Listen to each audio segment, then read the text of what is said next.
কি সাংঘাতিক ব্যাপার বলুন তো।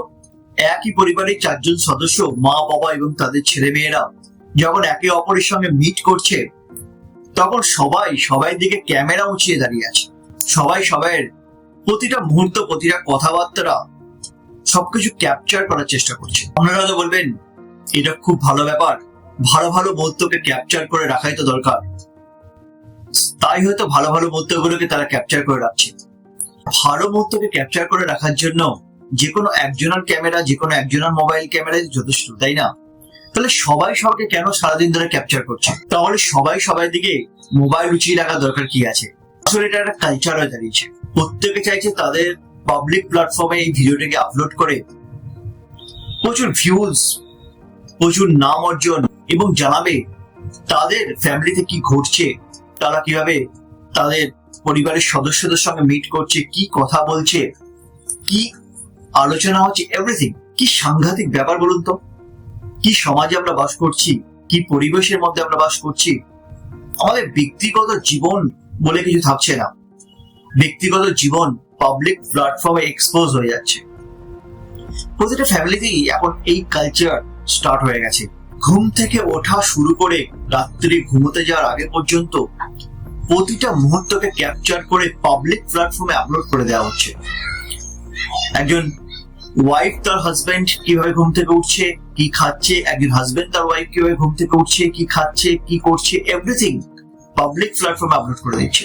হয়তো বলবেন অনেকের এগুলো স্ক্রিপ্টেড থাকে, কিন্তু স্ক্রিপ্টেড ছাড়াও অনেকে ওই 2-4 জনের স্ক্রিপ্টেড কন্টেন্ট গুলোকে দেখে নিজেদের পার্সোনাল লাইফ গুলোকে সত্যি এক্সপোজ করছে পাবলিকলি। এটা একটা সুস্থতার লক্ষণ নয়। আগের ভিডিওতে জানিয়েছিলাম রিলস কালচার সম্পর্কে।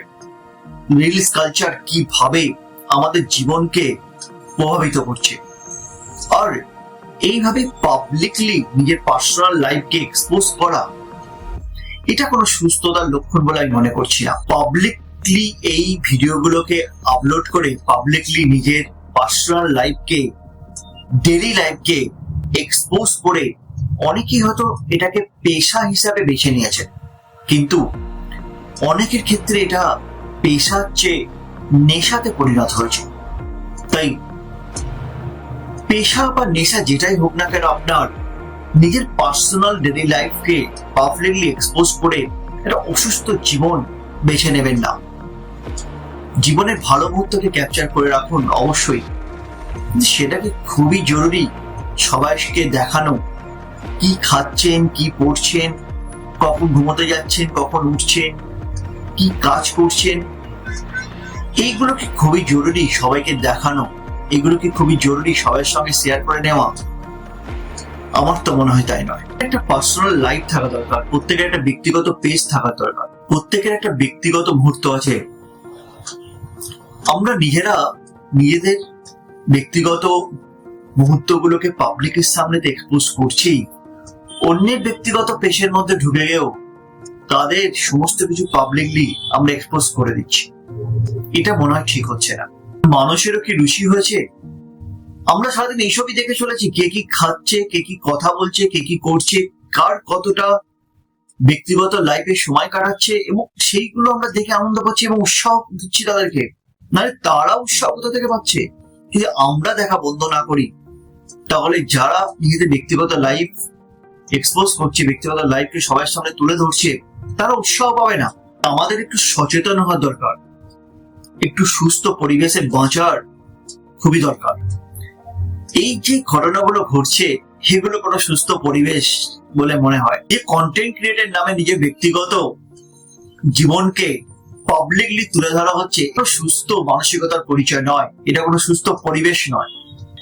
তাই একটু সুস্থ মানসিকতার পরিচয় দিন, একটু সচেতন থাকুন যে যারা এইসব কন্টেন্ট ক্রিয়েট করছে তারা যেন আপনার কাছ থেকে এই উৎসাহ না পায়। তাই বন্ধুরা, এইসব কন্টেন্ট ক্রিয়েট করা থেকে নিজেকে বিরত রাখুন। পার্সোনাল লাইফকে পাবলিকলি তুলে ধরা কোনো ভালো কন্টেন্ট হতে পারে না। বরং এইসব কন্টেন্ট না দেখে, এইসব কন্টেন্ট থেকে নিজেকে উৎসাহিত না করে কিছু ভালো কন্টেন্ট বানানোর চেষ্টা করুন। নিজে তো এইসব কন্টেন্ট থেকে উৎসাহিত হবেন না ও অন্যকে উৎসাহিত করবেন না, বরং আপনার মধ্যে যে প্রতিভা আছে সেই প্রতিভাগুলোকে পাবলিকলি তুলে ধরার চেষ্টা করুন। দেখবেন আপনি খুব ভালো কন্টেন্ট ক্রিয়েটর হতে পারবেন এবং সুস্থভাবে বাঁচতে পারবেন। সুস্থভাবে বাঁচাটা খুব দরকার বন্ধুরা। যদি আমার কথায় আপনারা একমত হন, আমার কথাগুলো আপনাদের যদি ভালো লেগে থাকে, তাহলে আমার এই ভিডিওটিকে সবার সঙ্গে শেয়ার করবেন, লাইক এবং কমেন্টের মাধ্যমে জানাবেন কেমন লাগছে আমার ভিডিও আপনাদের, এবং আমার এই চ্যানেলটিকে সাবস্ক্রাইব করে আমার চ্যানেলটির পাশে থাকবেন। ধন্যবাদ বন্ধুরা, ধন্যবাদ।